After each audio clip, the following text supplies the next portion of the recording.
Stay faithful in prayer. Ayan. Pray without ceasing in tongues. Sabi nga po, 1 Thessalonians 5:17, pray continually. Continually.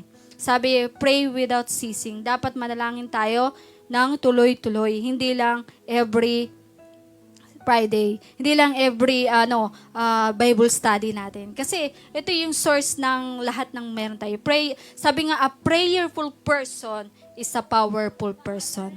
Tama po ba? Kapag ang isang tao daw po ay mapanalangin, ay siya daw po ay powerful. So a prayerful person is a powerful person. A prayerful church is a powerful church. So we need to pray for the hindi lang sa atin, hindi lang tayo, hindi yung sarili lang natin yung pinagpipray natin, kundi ang bawat isa to grow. Kasi maaring siya may pinagdaraanan din. Tama mo ba? We need to pray. Kaya nga, nanghihingi sila minsan ng prayer sa atin. So, we need to pray for them.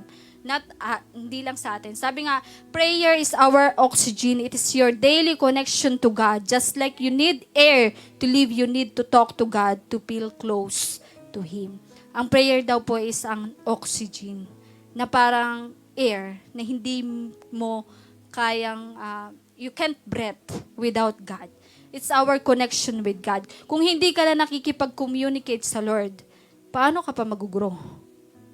Sasabihin mo, di ba kapag hindi tayo nakakapag-connections, nakaka-communicate kay Lord, para sinabi natin, Lord, na hindi siya yung Diyos ng buhay natin. At sometimes, di ba, sabi nga, you need to spend the time in prayer, in our devotion. Pray for others, pray for country, for church, and everything. We need to pray. Kasi ito yung neglect natin, yung prayer life natin. How's your prayer life? Kamusta po yung prayer natin? We are connected with God. How's your relationship with God? Nakakonect ka pa ba? When we work.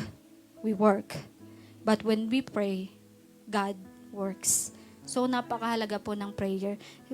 Parang sabihin natin, basic lang naman yan. Pero kahit basic yan yung pinakamahalaga. Tama po ba? Yung devotion, yung prayer life mo, yung relationship mo sa Panginoon, yan yung basic na maaring tayo nararanasan at naniniglect natin. Kasi stagnant na lang, okay lang yan. Tama ba? Going to the flow. Pero wala na yung love. Wala na yung joy. Wala na yung pagiging grateful mo sa Lord. Wala na nga yung word, yung pagbabasa mo ng Word of God. So, back to the basics. Sabi ng Lord, come to me. Amen ba? Kailangan natin back to the basic, our prayer life.